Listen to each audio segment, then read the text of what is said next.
অন্তর্বর্তী সরকারের সাথে যুক্তরাষ্ট্রের দ্বিপাক্ষিক সম্পর্ক নিয়ে আলোচনা করতে এবার ঢাকায় আসছেন যুক্তরাষ্ট্রের দক্ষিণ ও মধ্য এশিয়া বিষয়ক সহকারী পররাষ্ট্রমন্ত্রী ডোনাল্ড লু। বিবাহ বিচ্ছেদে থাকা সজীব অজয় জয় শেখ হাসিনার পুত্র, যুক্তরাষ্ট্রে বসবাসরত। তিনি সম্ভবত আবার ডরিন চৌধুরীর প্রেমে পড়েছেন। ডোনাল্ড লু মার্কিন উপসহকারী পররাষ্ট্রমন্ত্রী, চাইনিজ ব্যক্তি, সবসময় একটু হাসি হাসি মুখ করে থাকে। এবং আমরা দেখলাম যে নির্বাচনের আগে তিনি অত্যন্ত ঘন ঘন বাংলাদেশে আসছেন। আসলে এই ডোনাল্ড লু কিন্তু সরকারকে আওয়ামী লীগকে একটা ব্লাফ দিয়ে। সম্মানিত ভিউয়ার্স, আসসালামু আলাইকুম ওয়া রাহমাতুল্লাহি ওয়া বারাকাতুহু। আপনাদের দেখাতে চলেছি খুবই গুরুত্বপূর্ণ ভিডিও। আপনারা সম্পূর্ণ ভিডিওটি ধৈর্য সহকারে দেখবেন। দর্শক, আপনারা ভালোভাবে জানেন যে আমাদের সাবেক প্রধানমন্ত্রী শেখ হাসিনা অবৈধ নির্বাচন দিয়েছিল। সেই নির্বাচনের আগে ডোনাল্ড লু তিনি নির্বাচনের আগে তিনি বাংলাদেশে আসতে চেয়েছিলেন। আসলে তার সঙ্গে সম্ভবত শেখ হাসিনার সঙ্গে একটি সুসম্পর্ক ছিল। এই ডোনাল্ড লু হচ্ছেন মার্কিন উপসহকারী পররাষ্ট্রমন্ত্রী। আবার গুঞ্জন শোনা যাচ্ছে তিনি বাংলাদেশে আসতে চলেছেন। দর্শক মণ্ডলী, এই বিষয়টুকু কতটুকু সত্য, তিনি কি সত্যি আমাদের দেশে আসছেন? দর্শক, আপনারা সম্পূর্ণ ভিডিওটুকু দেখলে সম্পূর্ণ বিষয়টুকু ভালোভাবে বুঝতে পারবেন। দর্শক মণ্ডলী, বর্তমানে আমাদের বাংলাদেশের পরিস্থিতি কি, রাজনৈতিক পরিস্থিতি কি, বাংলাদেশের সামনে কি হতে যাচ্ছে, কবে নির্বাচন হতে যাচ্ছে, সম্পূর্ণ বিষয়টুকু আপনারা এই ভিডিও জুড়ে দেখতে পারবেন। দর্শক মণ্ডলী, তাহলে বেশি কথা বলবো না, মূল ভিডিও চলে যাব। তার আগে আপনাদের ছোট্ট একটি অনুরোধ করতে চাই, আপনারা যারা এখনও পর্যন্ত আমাদের এই চ্যানেলটি সাবস্ক্রাইব করেননি তারা অবশ্যই আমাদের চ্যানেলটি সাবস্ক্রাইব করবেন, পাশে থাকা বেল আইকনটি অন করে দিবেন। যারা ফেসবুক পেজ থেকে দেখছেন তারা ফেসবুক পেজটি ফলো করে দিবেন এবং লাইক করবেন, কমেন্টস করবেন, ভিডিওটি বেশি বেশি করে শেয়ার করবেন। তাহলে চলেন সম্পূর্ণ ভিডিওটি ধৈর্য সহকারে দেখে আসি। মার্কিন উপসহকারী পররাষ্ট্রমন্ত্রী, চাইনিজ ব্যক্তি, সবসময় একটু হাসি হাসি মুখ করে থাকে। এবং আমরা দেখলাম যে নির্বাচনের আগে তিনি অত্যন্ত ঘন ঘন বাংলাদেশে আসছেন, কথাবার্তা বলতেছেন, সালমান এফ রহমান তার বাসায় নিয়ে আদর যত্ন করাচ্ছেন। তারপরে তিনি প্রেসার দিচ্ছেন, তিনি ভিসা নিষেধাজ্ঞা দিবেন, নির্বাচন অবাধ হবে, সুষ্ঠু হবে, নিরপেক্ষ হবে, এবং এটা তিনি আওয়ামী লীগ রাস্তায় আশা করেন, সংলাপের আহ্বান জানান। অনেক চেষ্টা করেছেন নির্বাচন সুষ্ঠু করার জন্য এবং বিএনপি এবং জামাতের অংশগ্রহণ নির্বাচন করার জন্য, কিন্তু তিনি ব্যর্থ হয়েছেন।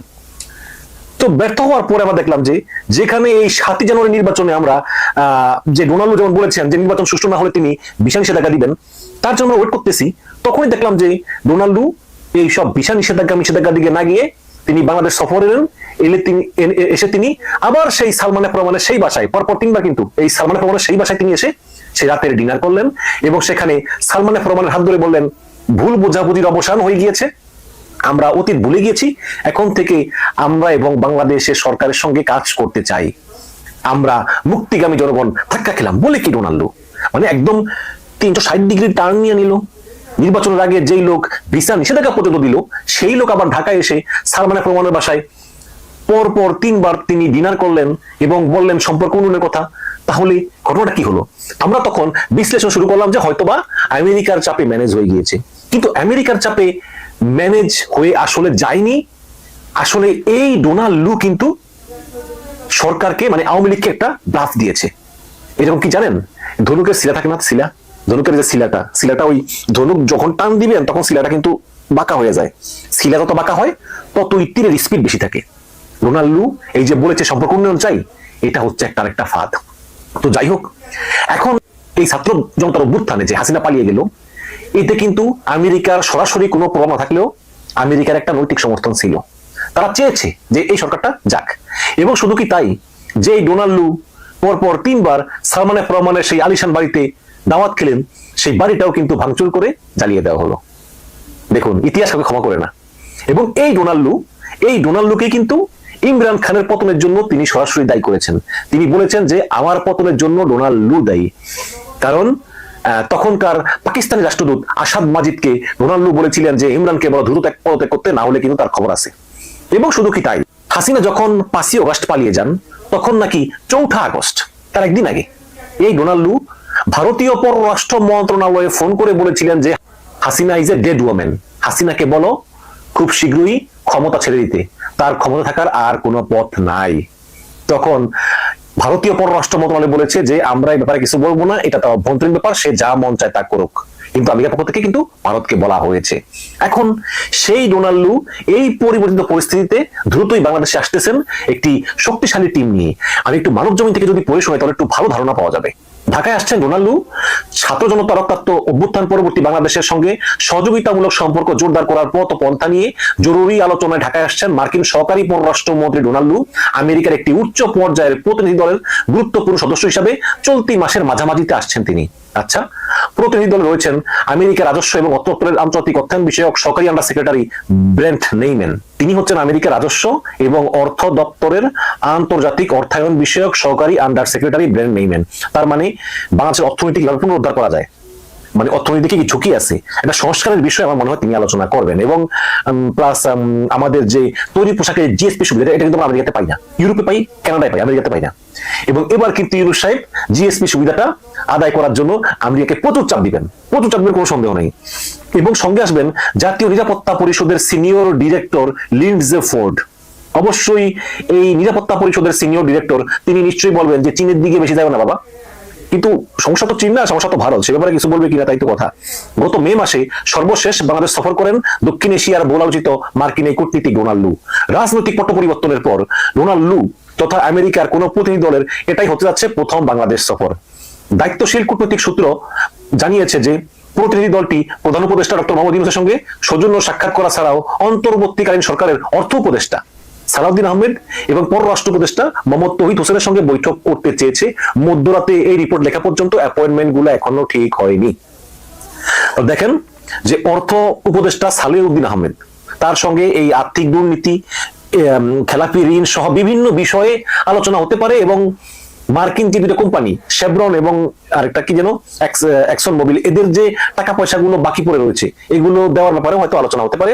এবং পররাষ্ট্র উপদেষ্টা তৌহিদ হোসেনের সঙ্গে আসলে এই যে ইন্দো প্যাসিফিক যে চুক্তিগুলো আছে সেই চুক্তির ব্যাপারে কথা হতে পারে। তবে অ্যাপয়েন্টমেন্ট ঠিক হয়নি। সূত্র মতে মার্কিন প্রতিনিধি দলের অর্থনৈতিক ও আর্থিক সহায়তার মতো বিষয়গুলোতে অগ্রাধিকার থাকলেও সার্বিক সম্পর্ক উন্নয়নের উপায় নিয়ে আলোচনা হবে। যে আর্থিক সহায়তার মতো বিষয়গুলো অগ্রাধিকার থাকবে, যে আমেরিকা থেকে কি সহায়তা পাওয়া যাবে এটাই থাকবে সবচেয়ে অগ্রাধিকার। ইউনূস সাহেব বলবে আমি বিপদে আছি, হাসিনা লোন নিয়ে একদম শেষ করে আছে দেশটারে, এখন তোমরা আমাকে কিভাবে হেল্প করতে পারো বলো, আমি আর কিছু শুনতে চাই না, এই বিষয়ে আলোচনা হবে। এবং সম্পর্ক উন্নয়ন, বিদ্যমান শ্রম আইন সংশোধনের অগ্রগতি জানতে চাইতে পারে প্রতিনিধি দলটি। কারণ আগামী দিনে ডিএফসি ফান্ড প্রাপ্তি সহ বাংলাদেশকে যে কোনো অর্থনৈতিক ও বাণিজ্য সহযোগিতা প্রদানে আমেরিকা শ্রমমানকে অগ্রাধিকারে রাখবে। বিশেষ করে আর্থিক সহায়তা এবং বিনিয়োগের অন্যতম পূর্ব শর্ত হচ্ছে শ্রমমানের উন্নতি, শ্রমিকদের অধিকার। বিবাহ বিচ্ছেদে থাকা সজীব অজের জয়, শেখ হাসিনার পুত্র, যুক্তরাষ্ট্রে বসবাসরত, তিনি সম্ভবত আবার ডরিন চৌধুরীর প্রেমে পড়েছেন। নিশ্চয়ই ডরিন চৌধুরীকে আপনারা চিনেন, তাই তো? ডরিন চৌধুরীকে যদি না চিনে থাকেন চলুন একবার চিনি, তারপরে বলছি কেন ডরিন চৌধুরীর প্রেমে পড়েছেন। ডরিন চৌধুরী হলো শেখ হাসিনার গং, সিআরআই এদের তৈরিকৃত একটি চরিত্র, যেই চরিত্র শেখ হাসিনা সরকারকে প্রশংসা করে এবং তার যে শত শত নিবন্ধ বিদেশে পত্রপত্রিকায় প্রকাশিত হতো, 750 অধিক প্রবন্ধ প্রকাশিত হয়েছিল বলে এএফপির একটি সংবাদ, অনুসন্ধানী সংবাদ আপনারা সে তখন দেখেছিলেন যে নির্বাচনের আগে ফেক এক্সপার্ট দিয়ে সরকারের গুণকীর্তন প্রকাশ করছে সরকার, আওয়ামী লীগ সরকার। 7 সেপ্টেম্বর 2023 সালে এই ধরনের একটি প্রতিবেদন করেছিল আল জাজিরা। প্রথম আলো একই ধরনের প্রতিবেদন করেছিল, আপনাদের রেফারেন্স আপনারা সে দেখতে পাচ্ছেন। একটি চরিত্র ছিল ডরিন চৌধুরী, যিনি 60টির বেশি নিবন্ধ লিখেছিলেন এবং তার নিবন্ধ এমনকি ডেইলি স্টার অন্যান্য জায়গায় প্রকাশিত হয়েছিল। পরে এএপির অনুসন্ধানে দেখা যায় যে এই নামে কোনো চরিত্র নেই, এই নামের কোনো লেখক নেই। তারপর থেকে ডরিন চৌধুরী মৃত্যুবরণ করেছেন, আমরা ডরিন চৌধুরীকে দেখি না, কিন্তু ডরিন চৌধুরী বেঁচে আছেন সজীব অজের জয়ের হৃদয়ে।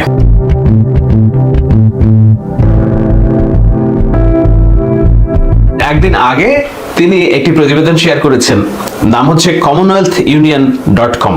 সেখানে তিনি বলেছেন যে security alarm for India Bangladesh freeze Al Qaeda terror group chief. কার কথা বলেছেন? জসিমউদ্দিন রহমানের কথা আমি বলছি, তবে তার আগ দিয়ে চলুন এই কমনওয়েলথ যে সংবাদ কমনওয়েলথ ইউনিয়ন নামক এই সংবাদটি পোর্টালটি আমরা একটু দেখে আসি। এই পোর্টালটি আমি অনেক ঘাটাঘাটি করলাম, ঘাটাঘাটি করে দেখলাম যে রিপোর্টটা কে তৈরি করেছে। রিপোর্ট তৈরি করেছে সরোজিনী পি নামক একজন রাইটার।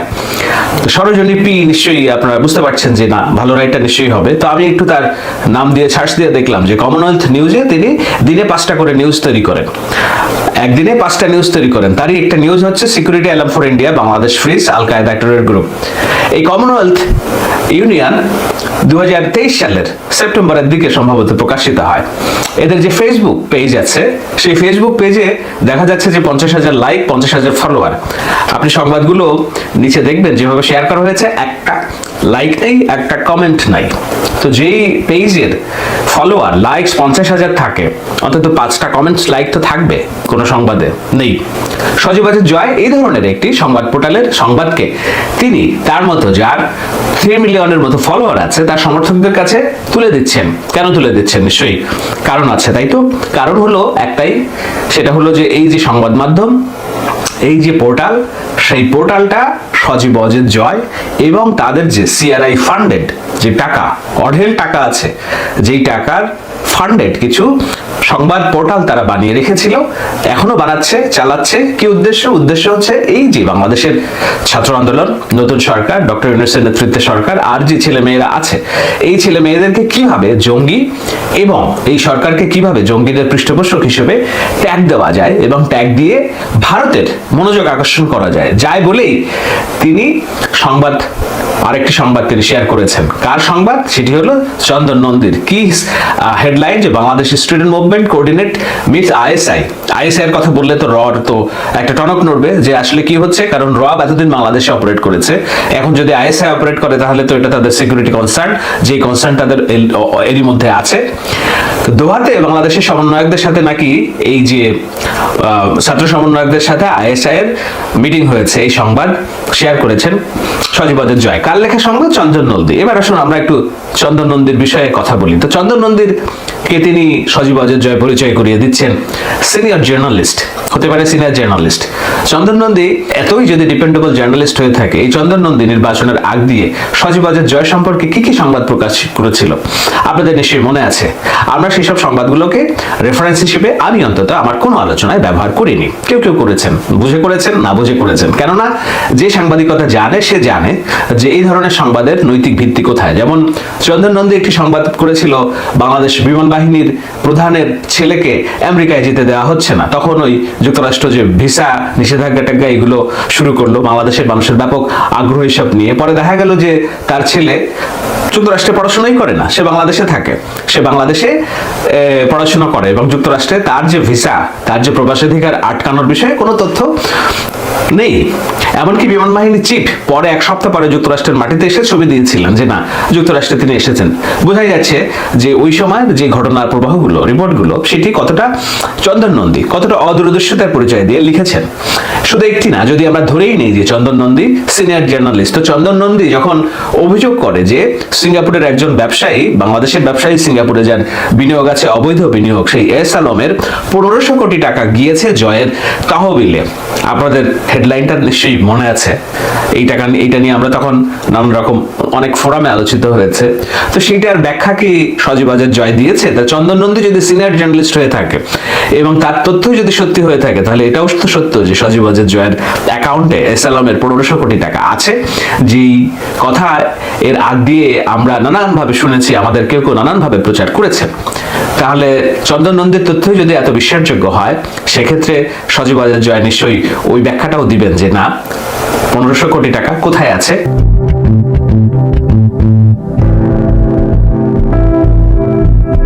আরেকটি এই যে এরকম ভুয়া সংবাদের দিয়ে তারপরে আমি যাচ্ছি যে কেন সজীব ওয়াজেদ জয় এটা করছে, এবং এই যে আল কায়দা টেরর গ্রুপের চিফ বলে জসিমউদ্দিন রহমানিকে মুক্ত করার যে ঘটনা, সেটিকে কেন রাজনৈতিক ফায়দা লোটার কাজে ব্যবহার করতে চাচ্ছে সজীব ওয়াজেদ জয়, সেটা আমি আলোচনা করব। দেখুন, কয়েকদিন আগে ঢাকার জিটিভি নামক একটি টেলিভিশনের নিউজ রুম এডিটর হিসেবে কর্মরত একজন নারী সাংবাদিক আত্মহত্যা করেছিলেন যে রাহানুমা নামে, তাই তো? এই রাহানুমা আত্মহত্যার ঘটনাটি আমাদের সবার বিবেককে নাড়িয়ে দিয়েছে, এই কারণে নাড়িয়ে দিয়েছে যে আমরা ইনবক্সে তার যেসব কথাবার্তা কিংবা তার যে কাভার ফটো, সেই কাভার ফটোতে যে নোট তিনি লিখেছিলেন, স্পষ্টভাবে দেখা আছে যে সেখানে আত্মহত্যার প্রস্তুতি নিচ্ছেন, কেননা জীবন যুদ্ধে তিনি আর পেরে উঠছিলেন না। তার বেতন বন্ধ, তারপরে অর্থনৈতিক সহযোগিতা নেই, এইসব নানান কারণে রেহানুমা বিপর্যস্ত ছিলেন, বিধ্বস্ত ছিলেন। নিশ্চয়ই এটা আপনাদের বোঝার কথা, জানার কথা। সেই রেহানুমা মৃত্যুকে ঘটনাকে কিভাবে সজীব ওয়াজেদ জয় তার ওয়ালে লিখেছে সেটি নিয়ে আমরা নিশ্চয়ই একটু আপনারা পড়লে বুঝবেন যে সে লিখেছে যে Rahanuma Sara, Gazi TV newsroom editor, was found dead, her body was recovered from Hatirjheel. Hatirjheel থেকে তার বডি রিকভার করা হয়েছে। This is another brutal attack on freedom of expression in Bangladesh. বাংলাদেশের গণমাধ্যম এবং মত প্রকাশের স্বাধীনতার উপরে একটা brutal attack. Gazi TV is a secular news channel owned by Golam Dastagir Gazi who was arrested recently. Gazi TV একটি অসাম্প্রদায়িক চ্যানেল যেটার প্রধান দস্তগীর গাজী অ্যারেস্ট হয়েছে সম্প্রতি। বুঝেছেন তো আত্মহত্যার ঘটনাটাকে সজীব ওয়াজেদ জয় চালাচ্ছেন এই বলে যে এটি হলো গণমাধ্যম বিভাগ মত প্রকাশের ঘটনার উপর স্বাধীনভাবে হস্তক্ষেপ, হস্তক্ষেপ না, আক্রমণ। কেন আক্রমণ? গাজী টিভি একটা অসাম্প্রদায়িক টিভি ছিল বলে সেই টিভির একজন কর্মীকে মেরে ফেলেছে এই যে ইসলামিস্টরা। বুঝে গেল? সজীব ওয়াজেদ জয়ের এখন আমি শেষ আলোচনাটাতে আসি। এই যে যেটা তিনি শেয়ার করেছেন কমনওয়েলথ নিউজের যে সংবাদ আমি বললাম যে কমনওয়েলথ নিউজ একটি সিআরআই প্রজেক্ট, একটা ভুয়া সংবাদ মাধ্যম। সেই ভুয়া সংবাদ মাধ্যমকে সোর্স হিসেবে, ক্রেডিবল সোর্স হিসেবে ব্যবহার করছেন সজীব ওয়াজেদ জয়। কেন করছেন এখন একটু আলোচনা করি। দেখুন, এই যে কমনওয়েলথ নিউজ যে সংবাদ শিরোনাম নামটি করেছে, এখন এই ব্যক্তি যে মুক্তি পেয়েছে জসিমউদ্দিন রহমানী, এ বিষয়ে কোনো সন্দেহ নেই। 2012-13 সালের দিকে তিনি গ্রেপ্তার হন। কেন গ্রেপ্তার হন? তার বিরুদ্ধে অভিযোগ ছিল তিনটি। একটি হলো ব্লগার থাবা বাবা, শাহবাগ গণজাগরণ মঞ্চের, তার যে হত্যাকাণ্ডের ঘটনা ঘটে সেই হত্যাকাণ্ডের প্রধান আসামি হিসেবে এই যে বলা হয় জসিমউদ্দিন রহমানী কাজ করেছেন। কেন কাজ করেছেন? তিনি একটি ইসলামিক অর্গানাইজেশন চালাতেন, নাম হচ্ছে আনসারুল্লাহ বাংলা টিম। আনসারুল্লাহ বাংলা টিমকে আমরা জঙ্গি সংগঠন হিসেবেই জানি। আমাদের মনোজগতে এ ধরনেরই সংবাদ প্রকাশিত হয়েছে, কেননা তখন বৈশ্বিকভাবে আল কায়দার বিরুদ্ধে যুদ্ধ ঘোষণা করেছে যুক্তরাষ্ট্র, সিরিয়া এবং অন্যান্য জায়গায় আইএসএস এর উত্থান হয়েছে। সেই সময় বাংলাদেশের সরকার কিভাবে এই ইসলামী ভাবাপন্ন মানুষগুলোকে কিংবা ধর্ম পরিচালনা করে, ধর্মীয় সংগঠন পরিচালনা করে, এই ধরনের মানুষগুলোকে কিভাবে আইএসএস জঙ্গি নামে ট্যাগ দিয়ে বন্দী করে রাখা যায় সেটির একটি কর্মপরিকল্পনা, পন্থা হাতে নেয়, প্রজেক্ট হাতে নেয়। সেই প্রজেক্টের আন্ডারেই এই যে জসিমউদ্দিন রহমানী তিনি এতদিন যাবৎ, প্রায় 10 বছর যাবৎ জেল খেটেছেন। কেন আমি বলছি এটি একটি প্রজেক্ট? এই কারণে বলছি প্রজেক্ট যে এই জসিমউদ্দিন রহমানের বিরুদ্ধে যে অভিযোগ থাবা বাবা হত্যাকাণ্ডের, সেই অভিযোগের জন্য 50 বার তাকে কাশিমপুর কারাগার থেকে আদালতে নেওয়া হয়েছে। একদিনের জন্য রাষ্ট্রপক্ষের যে সাক্ষী, তার পক্ষে সাক্ষী দিতে যায়নি যে না, ইয়েস আমাদের কাছে প্রমাণ আছে সে হচ্ছে থাবা বাবার হত্যাকারী। রাষ্ট্রপক্ষের যিনি মূল এজাহার লিখেছেন তিনি পর্যন্ত আসেননি তার পক্ষে সাক্ষী দিতে। সুতরাং সাক্ষী প্রমাণ না থাকলে একটা মানুষকে আপনি কিভাবে শাস্তি দিবেন? সেই শাস্তি দিতে পারেনি শেখ হাসিনার ক্যাঙ্গারু আদালত। এই জন্য কিন্তু 10 বছর ধরে তাকে আটকে রেখেছে। 10 বছর ধরে আটকে রাখার পর সে মুক্ত হয়েছে জানুয়ারি মাসে 2024 সালে। শেখ হাসিনা যেহেতু তাকে জামিন দেয় নাই, আদালত যেহেতু তাকে জামিন দিয়ে ফেলেছে, শেখ হাসিনা যেহেতু জামিন দিলেও তাকে মুক্তি দেয়নি, বর্তমানে এই যে সাধারণ বন্দী যাদের বিরুদ্ধে অভিযোগ নেই তাদেরকে মুক্তি দেওয়ার প্রক্রিয়ার মধ্যে, যাদের জামিন হয়ে আছে শেখ হাসিনার আমলে, তাদেরকে যে মুক্তি দেওয়া হচ্ছে তারই প্রক্রিয়ায় 26শে আগস্ট মুক্ত হন জসিমউদ্দিন রহমানী। জসিমউদ্দিন রহমানীকে তাহলে ইউনূসের আদালত মুক্তি দিয়েছে না শেখ হাসিনার আদালত মুক্তি দিয়েছে? শেখ হাসিনার আদালত যদি মুক্তি দিয়ে থাকে তাহলে সজীব ওয়াজেদ জয় এই ডরেন চৌধুরীর লেখা সংবাদ প্রকাশ করে কি মেসেজ দিতে চান? আসুন, মেসেজটা হলো ভারতকে এবং যুক্তরাষ্ট্র সহ পশ্চিমা দেশগুলোকে বোঝানো যে বাংলাদেশে একটা চরম ধর্মান্ধ জনগোষ্ঠী ক্ষমতায়, তারা আইএসএস এর পৃষ্ঠপোষক, তারা জঙ্গি পৃষ্ঠপোষক। সজীব ওয়াজেদ জয়ের হয়তো ধারণাই নেই, কিংবা ধারণা থাকলেও তিনি একটা দেজাভুর মধ্যে, দেজাভু জানেন তো কি? দেজাভু হচ্ছে ফিলিংস। পিনিক কি বুঝেন তো? পিনিক হচ্ছে যে কোন এক বিশেষ রকম স্মোক নেওয়ার পরে শরীরের মধ্যে, মনের মধ্যে যে একটা প্রতিক্রিয়া হয় সেটাকে বলে দেজাভু, পিনিক। সজীব ওয়াজেদ জয় সম্ভবত সেটার মধ্যেই আছেন বলেই তিনি ডক্টর ইউনূসের মতো একজন মানুষ, যিনি বহির্বিশ্বে একমাত্র গ্লোবাল সেলিব্রিটি এবং যার বিরুদ্ধে শেখ হাসিনা এমন কোনো হেন পদক্ষেপ নেই তাকে আন্ডারমাইন, তাকে মাটিতে পুঁতে ফেলার জন্য, জেলে ফেলার জন্য, এটা সারা বিশ্ব জানে। হিলারি ক্লিন্টন, ওবামার নেতৃত্বে পৃথিবীর তাবৎ শান্তিতে নোবেল বিজয়ী মানুষরা একতাবদ্ধ হয়েছিলেন তার পক্ষে দাঁড়াতে এবং শেখ হাসিনার অত্যাচার অনাচারের বিরুদ্ধে কথা বলতে। সেই ডক্টর ইউনূসের সরকার যে এখন ক্ষমতা চালাচ্ছে, সেটিকে কিভাবে পশ্চিমা বিশ্বে প্রশ্নবিদ্ধ করা যায়, ধারণা তুলে দেওয়া যায় যে আইএসিস এর মতো জঙ্গি গোষ্ঠী কিংবা কট্টর ইসলামপন্থীদের উত্থান হচ্ছে ডক্টর মোহাম্মদ ইউনূসের নেতৃত্বে, সেটি এস্টাবলিশ করা এবং তাদের যে প্রভু ভারতকে খেপিয়ে তোলা, সেই কাজটাই খুব ডেলিবারেটলি করছে সজীব ওয়াজেদ জয়। সাথে নিচ্ছেন কাদেরকে? ডরেন চৌধুরীর মতো লেখকদেরকে। সাথে নিচ্ছেন কাকে? চন্দন নন্দীর মতো সূত্রহীন লেখকদেরকে।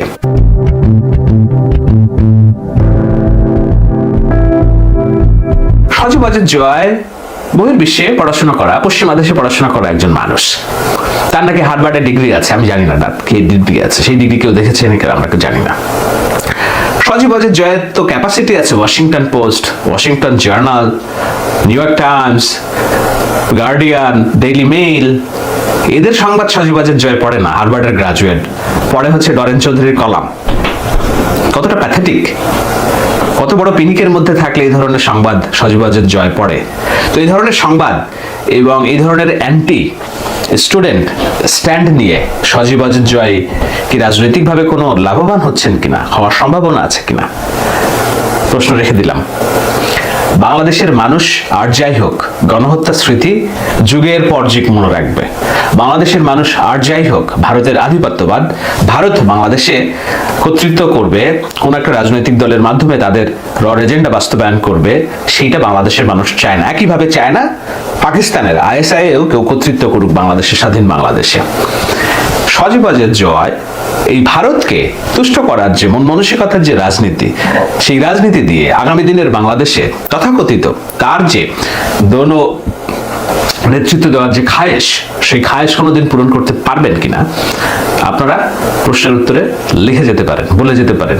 আমি কেবল এতটুকু বলতে পারি, এই বাংলাদেশের মানুষ আর যাই হোক ভারতীয় আধিপত্যবাদের এবং ভারতের দেবতাদের তোষামোদি করে যারা রাষ্ট্র পরিচালনা করবে, এরকম সকল রাজনৈতিক শক্তিকে তারা ঘৃণা ভরে প্রত্যাখ্যান করেছে, ভারতে পাঠিয়ে দিয়েছে। বাংলাদেশের মাটিতে তাদের রাজনীতি করার সুযোগ আর নেই। যদি আসতে হয়, আমি স্পষ্ট করেই বলি, নাকে খত দিয়ে আসতে হবে। এবং সেই আশাটা শেখ হাসিনা তার জীবদ্দশায় বাংলাদেশে রাষ্ট্র ক্ষমতায় আসতে পারবেন বলে আমার বিশ্লেষণে কোনো মনে হয় না। সজীব ওয়াজেদ জয়ের হয়তো কিছুটা সুযোগ আছে, কিন্তু সেই সুযোগ তিনি হেলায় হারাচ্ছেন শুধুমাত্র এই রাজনৈতিক দলটির নেতৃত্ব তিনি নেবেন কিনা সেই সংশয় থেকে। ওই যে একটা গান আছে না আশা ভোসলের, যাবো কি যাবো না ভেবে তো হায়রে, যাওয়া তো হলো না, পাবো কি পাবো না ভেবে তো হায়রে, পাওয়া তো হলো না। না, সজীব ওয়াজেদ জয় যদি বাংলাদেশের আওয়ামী লীগের নেতৃত্ব নিতে চান, বাংলাদেশের মানুষের সাথে রাজনীতি করতে চান, অথবা যদি নাও চান, তার এই নানার হাতে গড়া দল বলে যে তিনি দাবি করেন, যদিও এই দলের প্রতিষ্ঠাতা মাওলানা ভাসানী, সেই দল বাংলাদেশের রাজনীতিতে যেন টিকে থাকে, সেইটা যদি করতেও হয়, তবুও সজীব ওয়াজেদ জয়কে এই ভয়ঙ্কর প্রোপাগান্ডা খেলা এবং গুজব, এই খেলা থেকে বেরিয়ে আসতে হবে। তরুণদের মনোভাব বুঝতে হবে, মন জয় করতে হবে, বাংলাদেশের সংখ্যাগরিষ্ঠ মানুষের চাওয়া বুঝতে হবে যে তারা এই ভারতীয় আধিপত্যবাদ, ভারতীয় দেবতাদের তোষণ তুষ্ট করা যে রাজনীতি, যে কোনো রাজনৈতিক নেতৃত্বকে প্রত্যাখ্যান করবে। তো সময় ধরে আপনারা সম্পূর্ণ ভিডিওটি ধৈর্য সহকারে দেখেছেন এবং সম্পূর্ণ বিষয়টুকু ভালোভাবে বুঝতে পেরেছেন। দর্শক, তাহলে আজকের মতন ভিডিও এখানে শেষ করছি। আপনাদের সঙ্গে আবারও দেখা হবে নতুন আপডেট কোনো ভিডিও নিয়ে।